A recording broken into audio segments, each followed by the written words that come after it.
Buenas tardes, estimados hermanos. Bienvenidos a este lunes 6 de abril de 2020, año del Señor. Envío un cariñoso saludo a todas y cada una de las familias que componen la Iglesia Emanuel y también a todos aquellos que tienen a bien ver y escuchar este video. Es mi oración que nuestro buen Dios se cuide de cada una de las familias de la Iglesia y de nuestros familiares y amigos en este tiempo de contingencia. Continuando con la celebración de Semana Santa y con la forma tradicional de contar los días y las actividades de Jesús, hoy corresponde al llamado lunes de autoridad. Por tanto, el estudio de esta tarde gira en torno a los pasajes titulados por la Reina Valera 1960 como la maldición de la higuera estéril y la purificación del templo. Este pasaje se encuentra en el Evangelio de Marcos, capítulo 11, versículos 12 al 19. Y por favor les invito a mantener abiertas sus Biblias en este pasaje. Enfocados entonces ya en este pasaje mencionado, lo que sigue es un breve comentario sobre algunos versículos del texto, de los cuales estaré enfatizando algunas reflexiones para nuestra vida personal, para nuestra vida familiar y por supuesto para nuestra vida como iglesia, como cuerpo de Jesucristo, como una comunidad de fe. Y antes que nada, es necesario que ubiquemos nuestro texto. Los versículos del 12 al 19 que nos proponemos pensar forman parte de un pasaje más amplio que se extiende hasta el versículo 26. Y estos versículos están estructurados en lo que se llama una técnica que se llama de tríptico o de sándwich. Y se llama así precisamente porque se compone de tres partes. Si fuera un sándwich, diríamos que está entonces la primera tapa, luego tenemos el contenido y después la segunda tapa. Nuestro texto tiene la misma forma. Inicia con la maldición de la higuera, en el centro queda la limpieza del templo y luego viene la segunda etapa, que es entonces la higuera seca. Y básicamente estos versículos explicitan el gesto de la entrada realizada por Jesús el día de ayer y lo hacen mediante dos gestos de Jesús, que son la maldición de la higuera y la purificación del templo. En esta ocasión, nuestro estudio abarca solo hasta el versículo 19, por la simple razón de que el versículo 20 cuenta o narra ya lo que sucede al día siguiente. Pues bien, pasemos al comentario de los versículos e iniciemos con los versos del 12 al 14, que forman la primera etapa de nuestro sándwich, y por favor acompáñenme a leerlos. Al día siguiente, cuando salieron de Betania, tuvo hambre, y viendo de lejos una higuera que tenía hojas, fue a ver si tal vez hallaba en ella algo. Pero cuando llegó a ella, nada halló sino hojas, pues no era tiempo de higos. Entonces Jesús dijo a la higuera: nunca jamás coma nadie fruto de ti. Y lo oyeron sus discípulos. Vinieron pues a Jerusalén, y entrando Jesús en el templo, comenzó a echar fuera a los que vendían y compraban en el templo, y volcó las mesas de los cambistas y las sillas de los que vendían palomas, y no consentía que nadie atravesase el templo llevando utensilio alguno. Y les enseñaba diciendo: ¿no está escrito, mi casa será llamada casa de oración para todas las naciones? Mas vosotros la habéis hecho cueva de ladrones. Y lo oyeron los escribas y los principales sacerdotes, y buscaban cómo matarle, porque le tenían miedo, por cuanto todo el pueblo estaba admirado de su doctrina. Maldición de la higuera. Así es como titulan este pasaje algunas traducciones y comentarios bíblicos. En el versículo anterior, es decir, el versículo 11, Jesús ha salido de Jerusalén para ir a Betania. Ahora, en el versículo 12, vuelve a Jerusalén y en el camino siente hambre. Se reproduce de alguna manera la entrada de Jesús en Jerusalén, pero en esta ocasión no entra montado sobre un asno rodeado de una multitud, sino que se acerca a la ciudad hambriento con un grupo de sus discípulos. En este contexto destaca la higuera, un árbol frondoso, vistoso, con miles de hojas, que excita de lejos el hambre de los caminantes. Este árbol es evidentemente un signo de la ciudad de Jerusalén, que es como un árbol que se mira desde lejos. Como un gran peregrino en Pascua, Jesús viene con ansia de Dios a la ciudad de las promesas.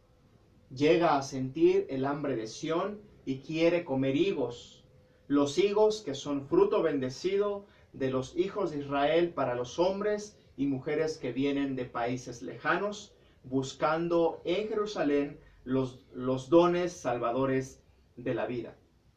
Pero el árbol que Dios ha plantado en Sión carece de frutos, promete y no da, excita el hambre de los peregrinos y luego no puede saciarles. Esta es la contradicción que Jesús ha descubierto en Jerusalén. ¿Para qué vale un árbol con hoja y sin fruto? El evangelista Marcos tiene que afirmar: no era tiempo de higos. Y en parte tiene razón. Por fiestas de Pascua que se realizan en el mes de abril, no puede hallarse en el árbol ni siquiera higos tempranos. Pero en el Kairos, es decir, en el tiempo de Dios, la auténtica higuera, que es Israel, ya debería dar frutos.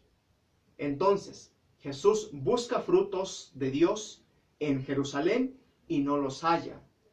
Por más de 1000 años ha preparado Dios a su pueblo, por medio de patriarcas y salmistas, reyes y profetas. Y al final, cuando debían dar fruto, las instituciones principales de ese pueblo que están concentradas en Jerusalén son una frondosa higuera de mentira, hoja sin fruto. Y entonces, ¿qué puede o qué va a hacer Jesús? Teóricamente hablando, hay varias respuestas. Uno es que podría mandar que se cuide mejor la higuera. 2, ponerse a podarla. 3, concederle otra oportunidad. Pero como se ha mencionado anteriormente también en el Evangelio, el tiempo se ha cumplido. Ha llegado el momento de la salvación para los hombres hambrientos, enfermos, expulsados de la tierra. No se puede hacerles esperar. En ese contexto deben entenderse las palabras de Jesús. Entonces Jesús dijo a la higuera: nunca jamás coma nadie fruto de ti. Y lo oyeron sus discípulos. Normalmente, esta palabra suele interpretarse como maldición, en atención a lo que el mismo Pedro va a decir más adelante en el versículo 21. Pero en sí misma, esa frase no es una maldición, sino una sentencia. Como enviado de Dios, después de haber descubierto y experimentado la esterilidad de Jerusalén, Jesús declara terminado el tiempo de aportación salvadora.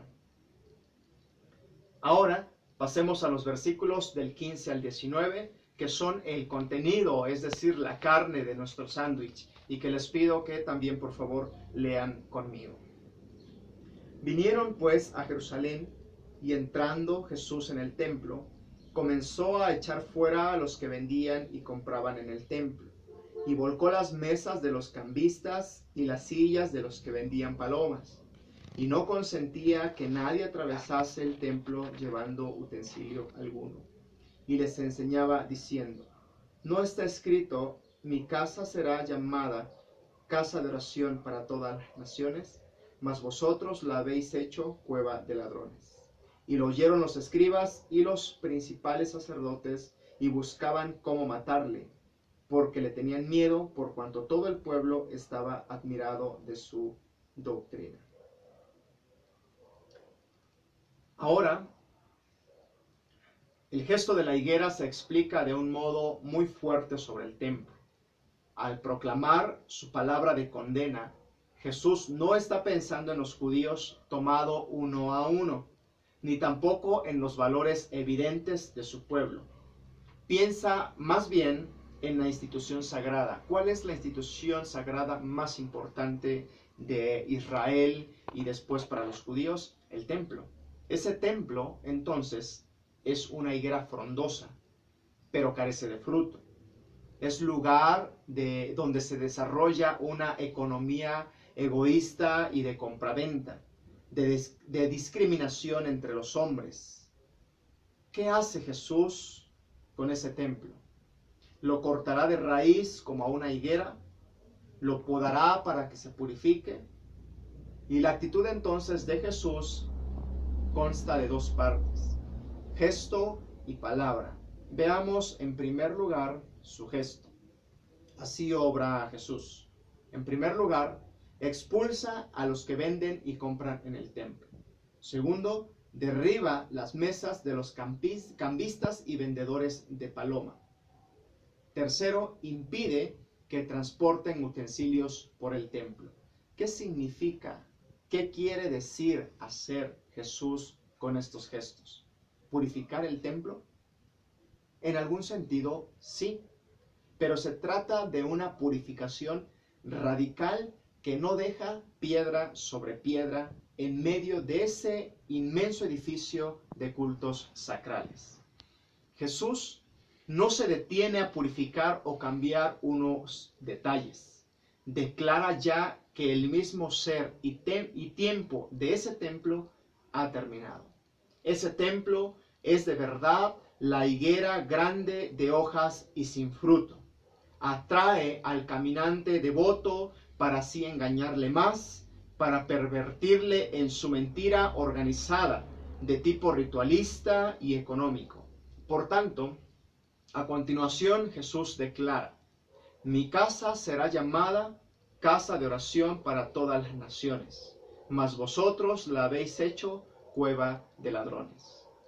En estas palabras, Jesús cita al profeta Jeremías en el capítulo 11, versículo 7, que es una parte del sermón predicado por el profeta en el atrio del templo de sus días, donde dice: yo habitaré en el templo si no oprimes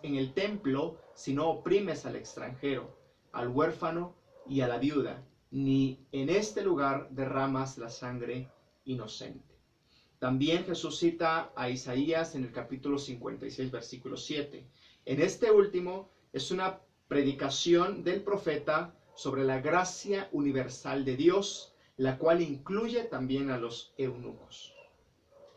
Cuando la casa de Dios exprese su verdad, entonces esta casa se convertirá en campo abierto de oración y encuentro para todos los pueblos.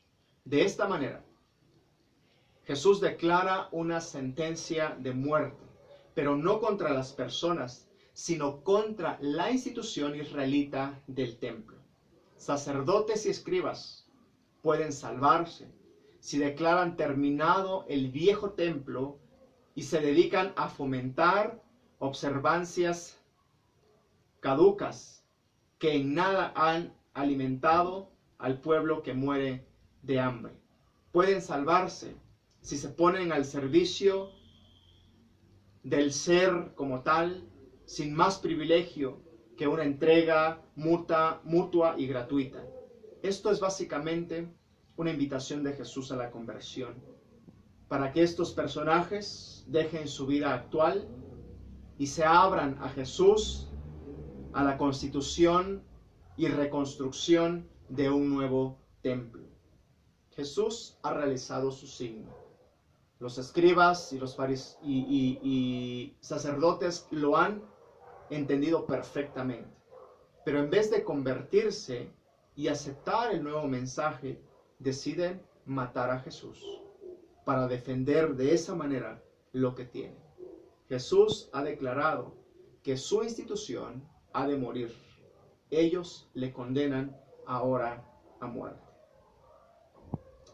¿Qué podemos aprender de esta historia, de esta narración del evangelista Lucas, del evangelista Marcos?